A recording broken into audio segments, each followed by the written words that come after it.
Dave, give me your would you rather for the July the 12th, 1420 Sports Bar podcast. Well, I'm all over the place on this one. I have some sports, I have some not sports, and I have just and then one really fun one. I'll save that one till last. Um, so we're gonna. This one was on the fence. I don't know if I was gonna say it or not, but I'll say it. Just, would you rather be a world championship water skier or a world championship snow skier? Ooh, I tell you what, the a world champion snow skier means you get to go to the Olympics and you get a lot of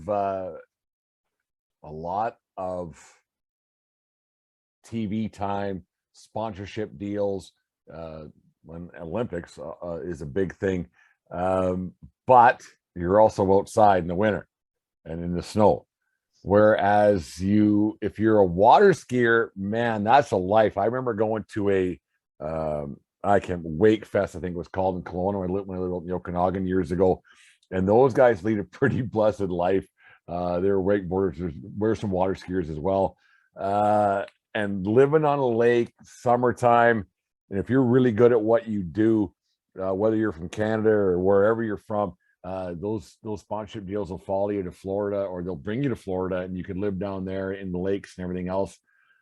I'm a summer guy, Dave. You know what? Fuck, I don't need a gold medal that badly. Lifestyle of the rich and famous, man. I'm taking, because it's summer now, I'm actually taking the world champion water skier, wakeboarder, or whatever it is, because man, summertime, nothing beats it. Summer's better than winter, and 100%. I struggled with this one as well for those exact same reasons, and snow skiing's being a bit more global sport. You would be more of an international star, but Yeah, like you said, you don't need snow to to water ski. yeah, I'm good. Like at my age Yeah. now, like I would definitely take the wakeboarding, water skiing route the whole bit. Because on the lake, it's great. Tarps off and flip flops is a lot better than you don't even own a pair of Levi's, man. oh yeah, let alone like parkas and parkas and mocklocks instead, Yeah. right? Like, what do you want? Like, it's a lot easier Like to the pack. second you come back up to Canada, you're water skiing the Okanagan or out in Muskoka or whatever in Canada. As soon as you see the weather starting to change, yep, I'm out. And back down to Florida. Think about your luggage. Like, you can, like, when you're a water skier, you can have a bag. your bag like sticky. Yeah. Just have some Zantac and Carmax. You're ready to go. Okay. Here's one, like, just in life. Would you rather never have to drive again or never have to stand in line again? Oof. That's a fucking good one.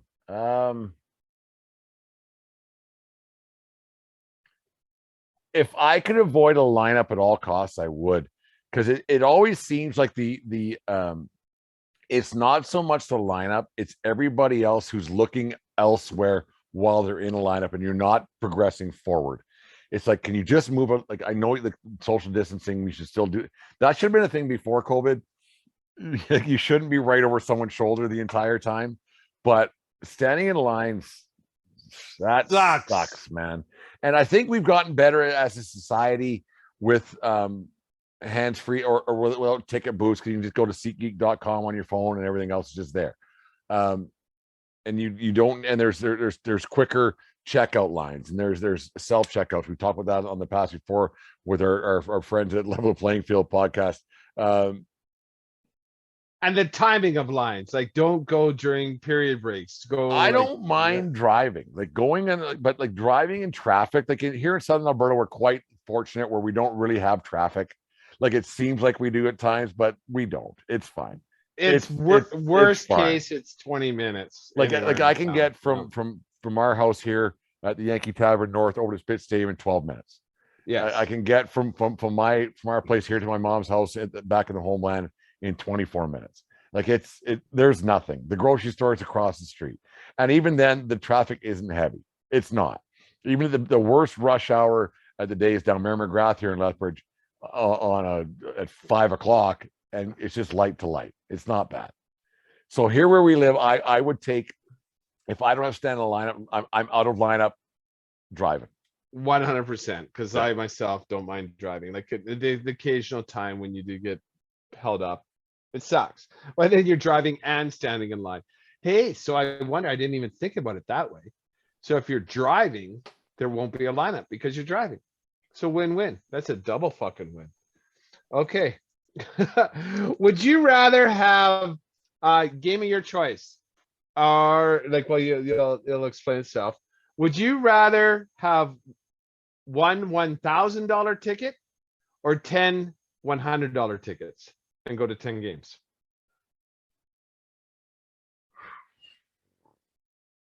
$10 tickets, 10 for $100. I Yeah. think so too. 10 for $100. The more the merrier. If you're 10 different seats, or actually, you know what? Better question. 10 tickets beside the same person, or 10 tickets beside different people. Well, it depends, right? Like, do you get to pick the 10? So you can like, instead of having that $1,000 thing, you can bring 9 friends to the $100 seats. Oh, I too, thought right? you got like you were sitting in the Legends with the Yankee Stadium for that $1,000 ticket. Yeah, but then that's by yourself. Yeah. But with your 10 tickets are to do, you could go to 10 games by yourself, or you could go to 5. You could go to 5 games with 2 friends. I've done the expensive one-manner. Legend Suite Yankee Stadium was fantastic. I went with my brother another time. It was fantastic. I think the max people I could go to a Major League Baseball game with is probably 4, maybe 5. Anything after that's a distraction.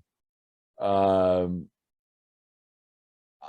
doing 2 4-packs and a 2-pack Of $100. of $100 seats. I think so too. More than merrier, right? Bring your friends. The $1,000 experience is an experience, but then you're rolling solo and Oh, I had a Sure good you- time. Don't get me wrong. I had a I'm really sure good you time, did. but it was, yeah, I've never seen food like that in my life. It was insane. The seat was great and everything else. But anyways, yeah, was it up around a grand? No, I went on it was back the SeatGeek or StubHub, and I got it for $4.50 US. So it's probably 6. But I ate, honestly, Dave, for New York City, I probably ate $340 worth of food. Because I heard what kind of spread they had down there, and I ate and ate and ate. And it was like, if you went to a restaurant, it was $100 plate for crab. It was $100 for this. It was $100 for, like, I. Oh, ate so a it was like lot. it was a high end Vegas buffet kind of Oh, thing. it was, yeah, it was something else. And when I Oh. rolled down there, I really didn't know what to do. And I looked really out of place. And some nice woman, I wish I remember her name, she goes, grab a plate and grab whatever you want. You paid for it.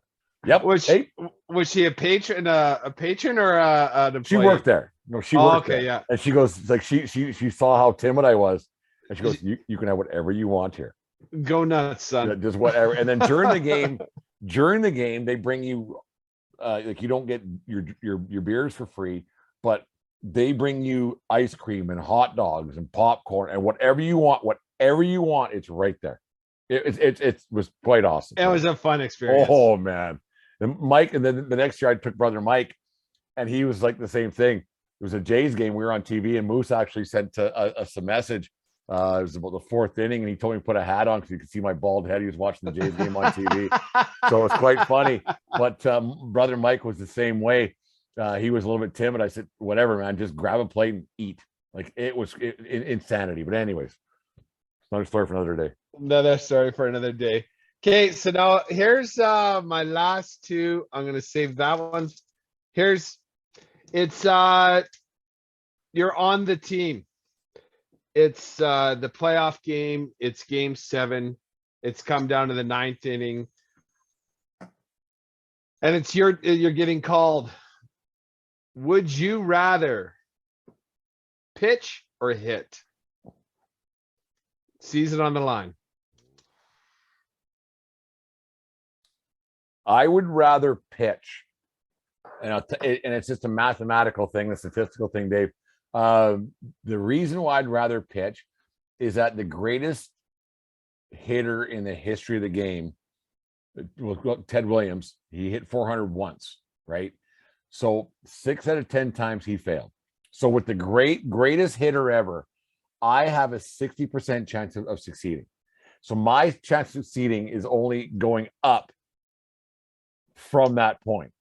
So at worst, I have a 75% chance of succeeding as a major league pitcher. At worst, in my opinion. You know what I mean? So it's your fear, but by that same metric though, if you're at if you're at the plate, the expectations are you're kind of not really expected to deliver, but if you do deliver, you're. Oh, I know. I like me sometimes, Dave, but oh man, I would hate to fail in that situation. No, man, you strike out, fuck, you're a nozzle.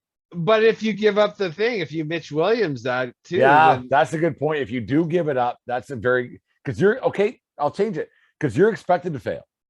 Right, you're actually expected to fail, and if you do come through like Joe Carter did, like Jeter did numerous times, you got the Kirk Gibson home run in '88, and then but you remember the pitcher Dennis Eckersley.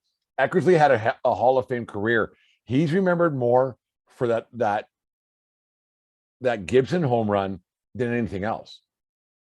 Like I might be off base on that, but he's remembered a lot for giving up that home run to Gibson. That highlight gets shown a lot more because than anything he did that benefited his career. He had 100 fucking postseason saves, but you can't show them all.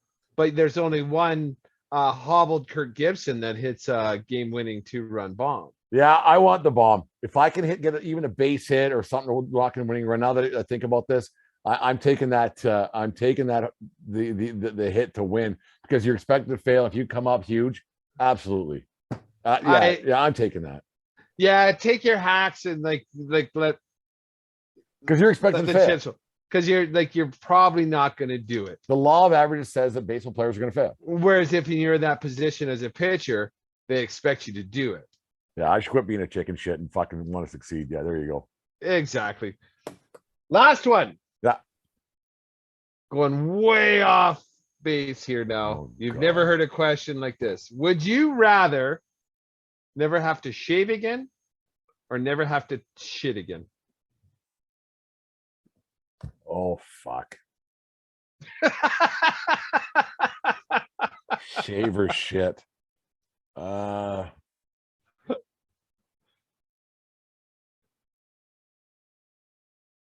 I would rather not have to defecate again, just for the simple fact I can't stand the way people look with those fucking beards. Like, I think people should shave more. I really do. I think that those beards that people have nowadays are the fucking like Grizzly Adams hates those beards people have nowadays. I can tolerate a groomed beard. But when it's all when it gets long and gross and gnarly and there's shit hanging out of it, ZZ Top and crumbs, and not even because ZZ Top took care of it. You got people with full donaires hanging out of their fucking beards nowadays, and it's just gross. And they're just it's gross. It's actually gross. I would rather be clean shaven, a little bit of gruff here and there, like I get, but man. When I say never have to shave again, that means like you wake up clean shaven every day. Good. I think the world should wake up clean shaven. I really do. I really, really do. I think we've come down as a society, as a people in the last 3 to 4 years with these fucking gnarly beards, and we would save money on toilet paper. We would save the trees. We would do the whole thing if we never all shit again, and we'd shave our fucking faces. We'd be much better off. So what's your answer? You would never. If there was never another facial hair on my face and never shit again, I would never shit again. See, I would shave because I'm one of these guys that can't really grow a decent beard. So So how is this? This is the weirdest conversation ever. Like, so how this is sports bar content. So how was the waste getting out of my body? well, no, well, it's just magic, Oh, it's right? hypothetical. Yeah, yeah, of course it's hypothetical. Yeah. I don't Like know. yeah, no, you just don't have You to were a worry about it. proctologist last segment, so I don't know what's going on here. Well, no, it's just that your body is now able to process every single ounce of food that you ever eat. So Good. it's so Done. now you Even still got to better. piss, yeah. Wow. See, but this is why I would keep the shitting. Like if you're a family man like myself, that bathroom at times is a little fortress of solitude, right? You grab your Fortress phone and then there's solitude. you got 10, 15 minutes with yourself on the phone and no one's gonna bother you. And you know that 10, 15 minutes is I'm not gonna say important, but it's a nice little It's a thing to soothing, have. it's a soothing time of day where you just have time for yourself. Well, especially when you're at home base. Yeah. Like I'm not talking gas stations and rest or wherever the fuck else you gotta be. Oh, the You know, gas like station yeah, dump the is just gas the station worst. dump is like a thing of duty, and it's just something that has to be done. I'm The talking wor- home. the- I'm talking home base shits. I'm once a day, man. Like, unless it's a complete taco time disaster, I'm once a day in the morning. I'm good. Like, that's it. Same. Like I'm in the AM, and I'm I I'm don't in have to. I'm really regular unless something went sideways somewhere that I ate something I shouldn't have. But yeah. Yeah, I like there's always the exception that proves the rule. The same thing. But you know, it's nice to have nice to have.